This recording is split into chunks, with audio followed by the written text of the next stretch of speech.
शिक्षा को अपना धर्म माना और किताबों को अपना भगवान, जिन्होंने अपने बेटे से ज्यादा अपने समाज, जनता और देश को ऊपर रखा।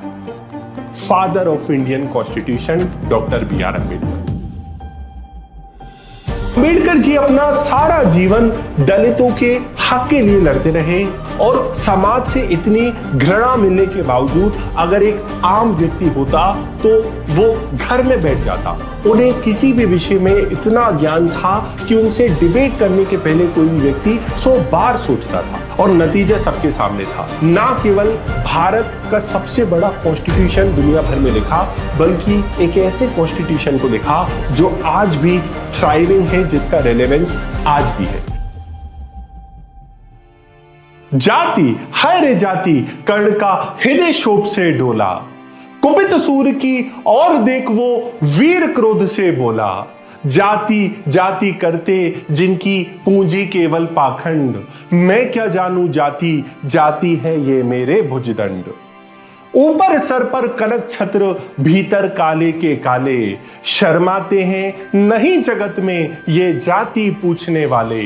शूद्र पुत्र हूं मैं लेकिन थे पिता पार्थ के कौन, साहस हो तो कहो ग्लानि से रहमत जाओ मौन।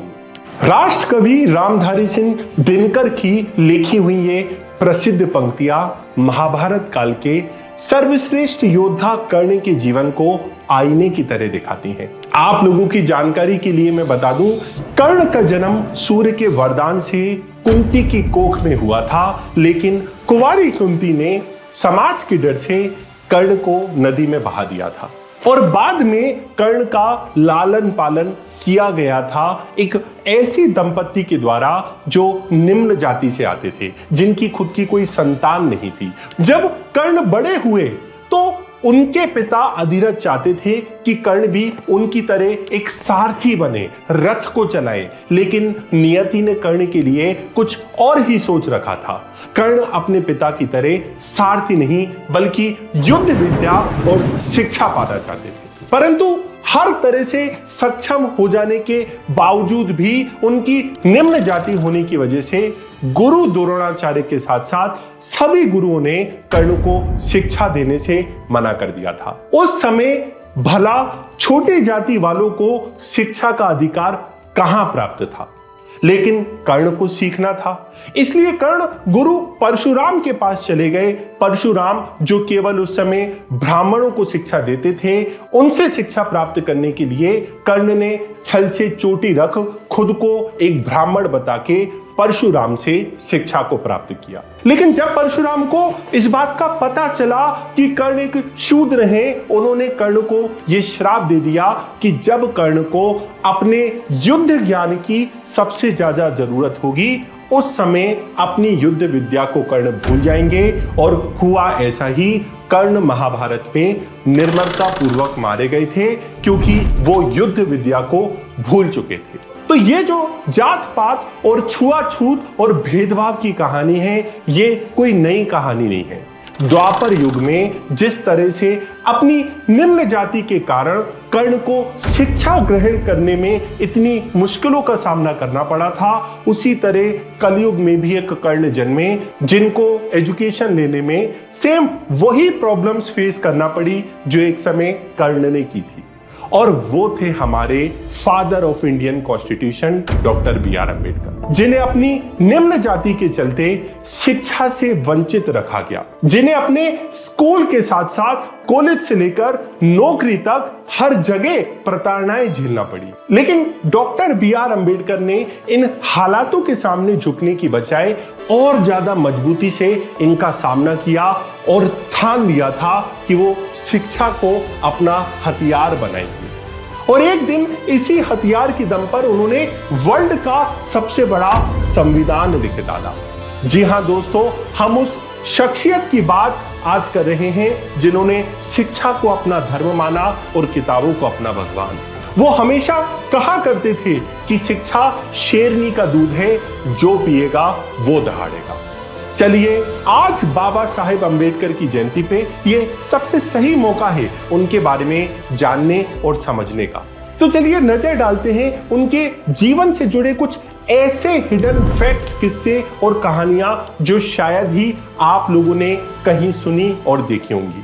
और मोस्ट इंपोर्टेंट थिंग, एंड में मैं आपको उनके द्वारा कही गई ऐसे स्टेटमेंट का भी जिक्र करने वाला हूं जो आज बहुत ही ज्यादा रेलेवेंट है, जिनकी प्रासंगिकता आज से कई सालों पहले जितनी थी आज भी उतनी उनकी प्रासंगिकता, रेलेवेंस है।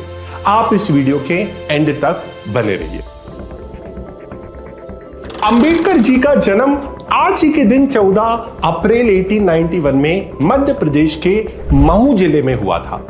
उनके पिता ब्रिटिश सेना में एक सूबेदार हुआ करते थे, पर इसके बावजूद भी उनके परिवार को समाज में हमेशा हीन दृष्टि से ही देखा गया, क्योंकि अंबेडकर जी महार जाति से बिलोंग करते थे जो उस समय अछूत मानी जाती थी, जिसकी वजह से उनको अपने बचपन से ही अपनी जाति के चलते हर तरह की परेशानियों का सामना करना पड़ा था। यही नहीं, उनके पिता के सूबेदार होने के बाद भी अंबेडकर को किसी भी स्कूल में एडमिशन नहीं मिला। आखिर में जैसे तैसे काफी कोशिशों के बाद उनके पिता ने उनका एक स्कूल में दाखिला तो करा दिया, लेकिन वहां पर भी अंबेडकर की जिंदगी आसान नहीं थी। लेकिन कोई भी टीचर उनको पढ़ाना नहीं चाहता था और उन्हें कक्षा के बाहर बैठकर, क्लास के बाहर बैठकर अपनी पढ़ाई करनी पड़ती थी। स्कूल में पियोन तक उनके बैठने वाली बोरी को छूना नहीं चाहता था, इसलिए कई बार उनको कंधे पर स्कूली बस्ते के साथ साथ बोरी लाद कर भी जाना पड़ता था।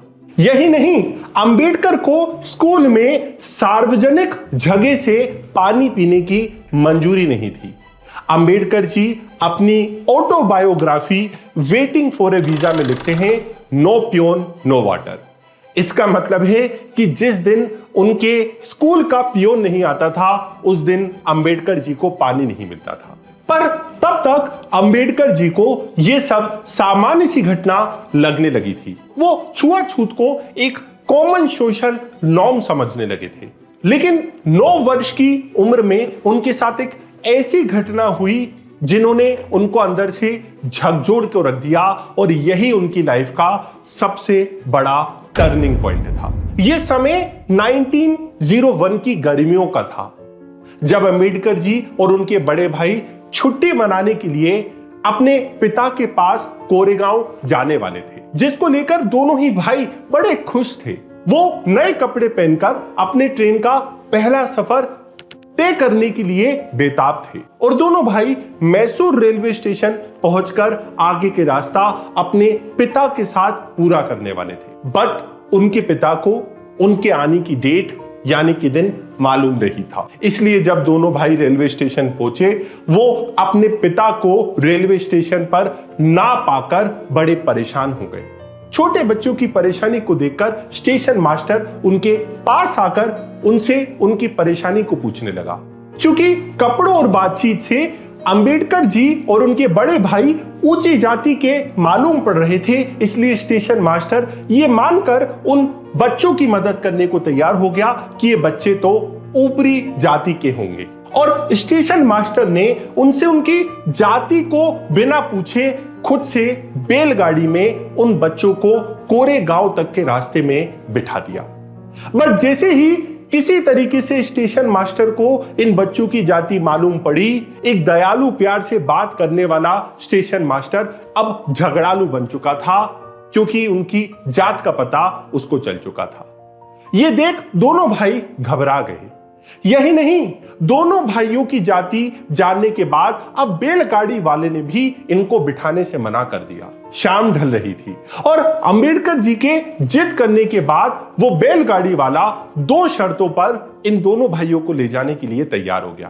पहली कि वो बैलगाड़ी वाला उनसे दुगना किराया देगा, और दूसरी उनको खुद से बैलगाड़ी चलानी होगी और वो बैलगाड़ी वाला नीचे खड़ा होकर उनके साथ चलेगा। अंबेडकर जी ने उनकी ये शर्त मान ली। दिन ढल चुका था। अंबेडकर जी खाना साथ लाए थे, बट पानी नहीं था। पास की चुंगी आते ही अंबेडकर जी ने बैलगाड़ी वाली से पानी के लिए रुकने को बोला।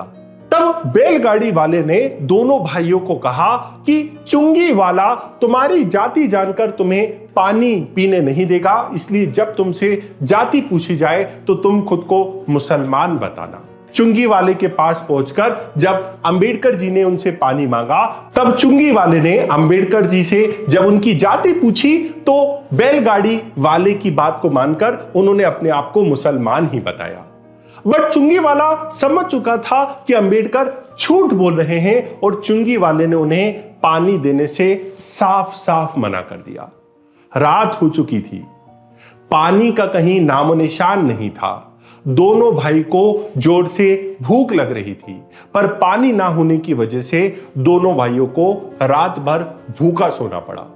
इस घटना ने अंबेडकर जी को अंदर से झकझोर के रख दिया था।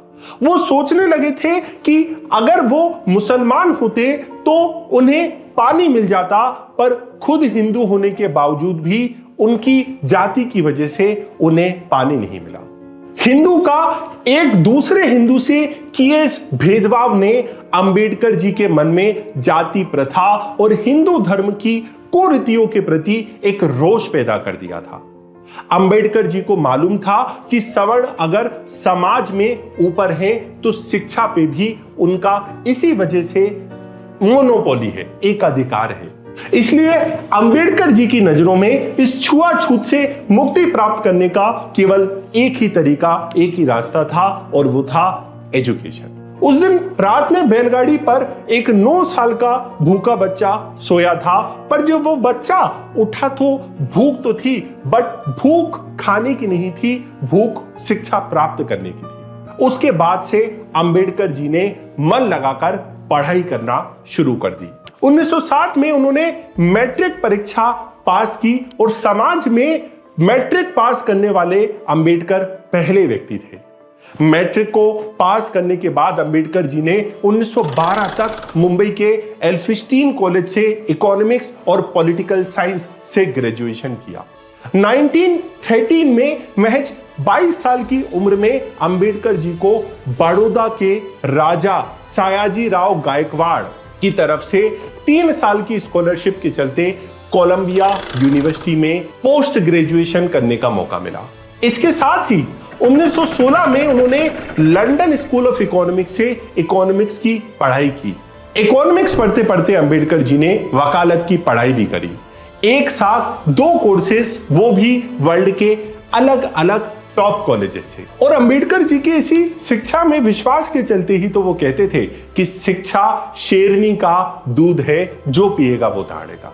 अपनी पढ़ाई को पूरा करने के बाद जब अंबेडकर जी भारत लौटे तो कॉलेज प्रोफेसर से लेके मिलिट्री सेक्रेटरी की टॉप हाई क्लास जॉब की। बट इतने ऊंचे पद पर होने के बावजूद भी उनको आए दिन डिस्क्रिमिनेशन झेलना पड़ता था। और मुंबई कॉलेज में जब वो प्रोफेसर थे तो वहां के बच्चे जो अंबेडकर जी से पढ़ रहे थे वो तो अंबेडकर से काफी खुश थे, लेकिन उनके साथ जो प्रोफेसर्स और जो दूसरे टीचर्स थे अंबेडकर की निम्न जाति की वजह से उन्हें काफी इस बात से तकलीफ थी। यही नहीं, मिलिट्री सेक्रेटरी जैसी पीसीएस रैंक की जॉब करने के बावजूद भी उन्हें अपने सवर्ण प्यून की डेली खरी खोटी सुनना होती थी।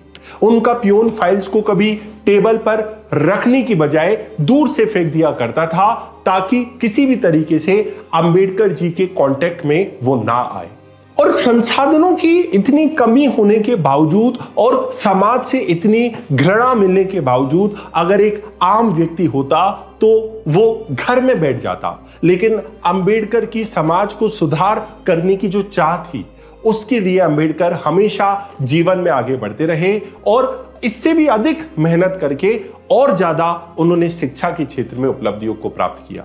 तो आप लोग सोच सकते हैं कि जब एक पढ़े लिखे व्यक्ति के साथ ऐसा हो रहा है जो अपने अधिकारों के बारे में जानता है, जिसने पॉलिटिकल साइंस से लेके इकोनॉमिक्स से लेके बड़े बड़े सब्जेक्ट्स का अध्ययन किया, तो उनकी जाति के दूसरे ऐसे लोग जिनको तो अभी शिक्षा का अधिकार भी प्राप्त नहीं था, जिनको अपने राइट्स के बारे में पता नहीं था, उन लोगों को किस तरह डेली डिस्क्रिमिनेशन का सामना भारत में करना पड़ रहा होगा। दलितों को छूना तो दूर, उनकी परछाई से भी लोग अपने आप को दूषित मानते थे। उस समय पूजा पाठ और मंदिरों में प्रवेश करने में भी निम्न जातियों के लोगों को अधिकार नहीं था। अपने साथ साथ जो अपने लोगों के साथ अत्याचार हो रहा था उसको देखकर अंबेडकर ने दलितों के हक के लिए आवाज उठाना अब शुरू कर दिया था।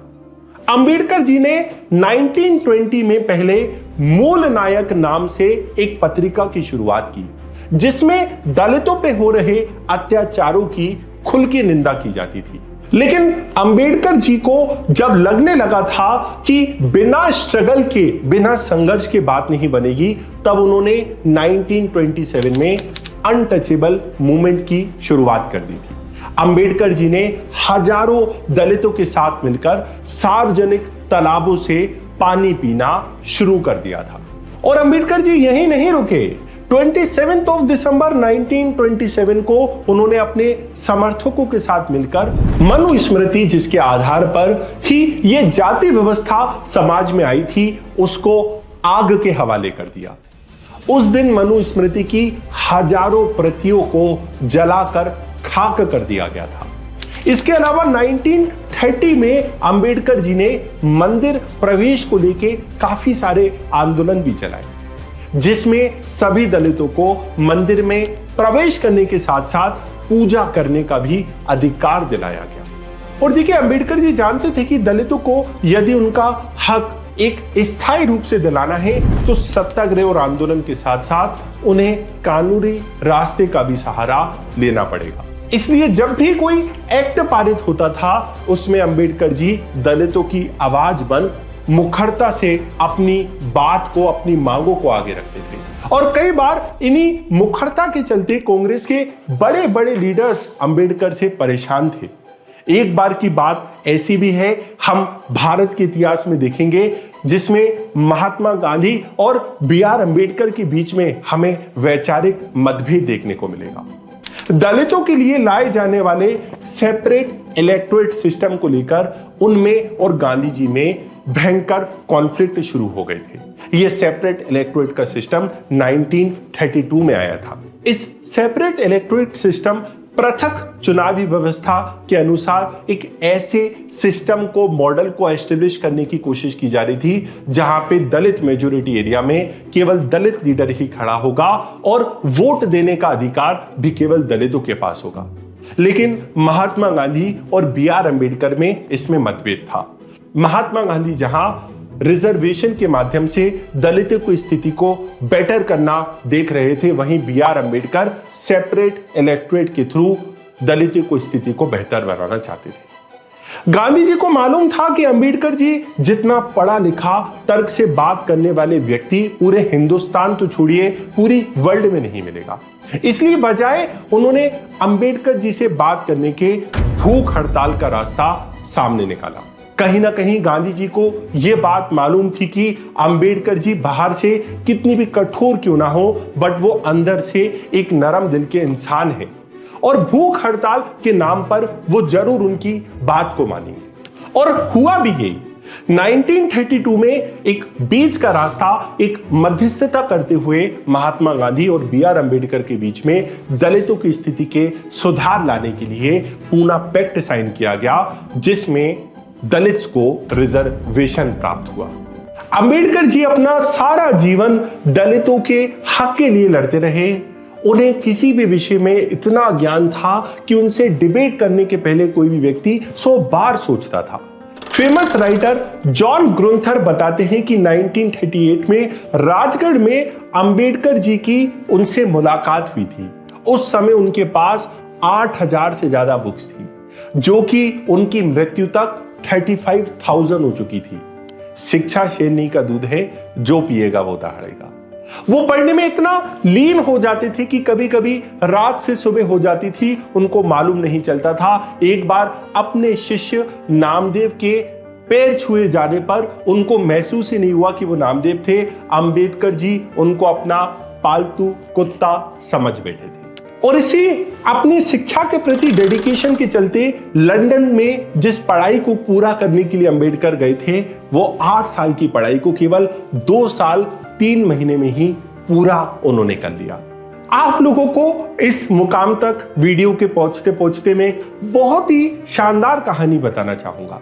देखिए, अंबेडकर जी की बुद्धिमत्ता तो जग जाहिर थी, लेकिन इसके बाद भी जब कॉन्स्टिट्यूशन बनाने की लिस्ट में उनकी बजाय दुनिया भर के एक्सपर्ट्स का नाम लिखा गया था, तब गांधी जी ने पंडित नेहरू को बुलाकर पूछा कि उन्होंने अंबेडकर जी का नाम इस लिस्ट में क्यों नहीं जोड़ा है। उनका कहना था कि देश में अंबेडकर जैसा इतना बड़ा लीगल एक्सपर्ट मौजूद है, तो किसी बाहरी एक्सपर्ट की क्या जरूरत है।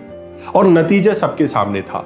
ना केवल भारत का सबसे बड़ा कॉन्स्टिट्यूशन दुनिया भर में लिखा, बल्कि एक ऐसे कॉन्स्टिट्यूशन को लिखा जो आज भी थ्राइविंग है, जिसका रेलेवेंस आज भी है। आप पड़ोस के पाकिस्तान का उदाहरण ले लीजिए। पाकिस्तान को अपने कॉन्स्टिट्यूशन को बनाने में 10 साल का समय लग गया था, लेकिन बाबा साहेब की निगरानी में इंडियन कॉन्स्टिट्यूशन 2 साल 11 महीने 18 दिन में बनकर तैयार हो गया था। लेकिन दोस्तों, जो लोग ये सोचते हैं कि अंबेडकर केवल जीवन भर दलित लोगों का भला करने में ही लगे रहे, उन लोगों को यह भी पता होना चाहिए कि आज हर भारत की महिला, हर एक लड़की के पास पुरुषों के बराबर जो समान अधिकार है, पढ़ाई के साथ साथ वोट डालने का जो अधिकार है, इसमें भी भीमराव अंबेडकर का बहुत ही मेजर कंट्रीब्यूशन है। विश्व भर में जहां महिलाओं को समान अधिकार मिलने में वर्षों समय उन देशों की आजादी के बाद लग गया, वहीं बाबा साहेब अंबेडकर की वजह से सभी अधिकार भारतीय महिलाओं को एक झटके में आजादी के बाद मिल गए थे। जब देश में रुपए पर संकट आया, उनके दूसरे कॉन्ट्रीब्यूशंस आप देखिए, तब भीमराव अंबेडकर की लिखी हुई थीसिस और उनकी 2 किताबें, द प्रॉब्लम ऑफ रुपी और the evolution of provincial finance in British India के आधार पर ही हमारे देश में रिजर्व बैंक की स्थापना हुई। हिस्टोरियंस का तो यह भी कहना है कि अगर बाबा साहेब अंबेडकर को आर्थिक मंत्रालय दिया जाता तो आज शायद देश की इकोनॉमी पहले की तुलना में काफी ज्यादा मजबूत हो। इसके अलावा भी अंबेडकर के काफी सारे योगदान हैं। गरीबों को टैक्स के दायरे में से बाहर रखने और लैंड रिफॉर्म्स में भी उनका कंट्रीब्यूशन था। यही नहीं, आपको ईमानदारी से सरकारी नौकरी मिल सकती है, इसके लिए public service commission Ambedkar ji के सुझावों पर ही बनाया गया था। बाबा साहेब के करीबी बताते हैं कि वो खुद से पहले अपने समाज और देश की सोचते थे। 1943 की आपको मैं कहानी सुनाता हूं। ये कहानी बहुत ही ज्यादा महत्वपूर्ण है। 1943 में हुआ यह था कि बाबा साहेब को एक बहुत ही पावरफुल सरकारी पोस्ट लेबर मिनिस्टर की पोस्ट से नवाजा गया था। तब एक कॉन्ट्रैक्टर ने उनके बेटे यशवंत राव से एक कॉन्ट्रैक्ट पास करने के बदले उनको अपनी फर्म का 50% तक की हिस्सेदारी देने का लालच दिया। जब यशवंत राव ने दिल्ली आकर यह बात अपने पिता अंबेडकर जी से कही, तब अंबेडकर जी ने उन्हें जवाब दिया कि मैं इस कुर्सी पर लोगों का उद्धार करने के लिए बैठा हूं, ना कि मैं इस कुर्सी पे अपने बच्चे पालने के लिए बैठा हूं। ये रिश्वत देने वाला जितना बड़ा अपराधी है, मेरी नजर में तुम भी भले मेरी संतान हो, लेकिन तुम उससे बड़े अपराधी हो, क्योंकि तुम ये प्रस्ताव लेकर मेरे पास आए हो। और इतना कहकर अंबेडकर जी ने यशवंत राव को उल्टे पैर मुंबई वापस जाने के लिए कह दिया। तो देखा आपने, ये थे हमारे भीमराव अंबेडकर, जो इतने ऊंचे पद पर होने के बावजूद अपनी जड़ों को नहीं भूले, जिन्होंने अपने बेटे से ज्यादा अपने समाज, जनता और देश को ऊपर रखा। हमने भीमराव अंबेडकर जी की एक महान जर्नी को तो देखा, लेकिन उनके द्वारा कहे गए कुछ पॉपुलर स्टेटमेंट्स हमारे लिए समझना काफी जरूरी है। अंबेडकर जी का हमेशा विजन इतना बड़ा था कि उनके द्वारा कई बातें आज भी होती हुई नजर आती है। उनके अनुसार धर्म में भक्ति आत्मा का उद्धार करती है, लेकिन राजनीति में नायक की भक्ति पतन और आखिर में तानाशाही का रास्ता प्रशस्त करती है। मैं अपनी लास्ट वीडियो, जो कि राहुल गांधी की अरेस्ट के बारे में थी, वहां पर भी मैंने इस बात का जिक्र किया था। जब उनसे पूछा गया कि जो संविधान आपने बनाए हैं वो सही साबित भी होगा या नहीं, तब उन्होंने कहा कि कोई भी संविधान कितना भी अच्छा क्यों ना बन जाए, अगर उसको फॉलो करने वाले लोग बुरी नीयत से अपने कार्यों को करेंगे तो संविधान कभी भी प्रभावकारी नहीं हो सकता। यही नहीं, उनके अनुसार अगर राजनीतिक लोकतंत्र, पॉलिटिकल डेमोक्रेसी को पाना है तो उसके साथ साथ हमें सामाजिक असमानता को खत्म कर सोशल डेमोक्रेसी को भी एस्टेब्लिश करना होगा। उनके अनुसार सोशल इक्वलिटी भी उतनी ही ज्यादा जरूरी थी। अंबेडकर जिनकी वजह से भारत को एक ऐसा संविधान मिला जिसने भारत में लोकतंत्र की नींव को इतना मजबूत किया कि उसकी वजह से भारत में लोकतंत्र हमेशा सफल ही रहा। और उनके इतने कंट्रीब्यूशन के बावजूद भी मैं कई बार देखता हूं कि आज सोशल मीडिया पर अंबेडकर जी को कई लोग आलोचना जाति के बेसिस पे करते हैं। रिजर्वेशन को लेके उनको खूब खरी खोटी बातें कही जाती हैं, पर वो लोग भूल जाते हैं कि जिस फ्रीडम की वजह से वो अंबेडकर जी की आलोचना कर पा रहे हैं वो उनके ही द्वारा बनाए गए संविधान से आती है। आज के इस वीडियो की शुरुआत हमने एक बहुत ही इंपॉर्टेंट महाभारत के काव्य से की थी जो रश्मि रथी पे आधारित है, जिसकी रचना राष्ट्र कवि रामधारी सिंह दिनकर ने की थी। और आज के इस लेक्चर का एंड भी मैं एक मैसेज के साथ करना चाहूंगा। ऊंच नीच का भेद ना माने वही श्रेष्ठ ज्ञानी है।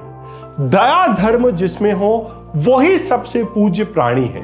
क्षत्रिय वही भरी हो जिसमें निर्भयता की आग। सबसे बड़ा श्रेष्ठ ब्राह्मण वही हो जिसमें तप त्याग। दोस्तों, मेरे जीवन में तो भीमराव अंबेडकर जी और उनके बताए गए आदर्शों का एक बहुत ही गहरा प्रभाव रहा है और मैं अपने जीवन में उनको उतारने की कोशिश भी करता हूं।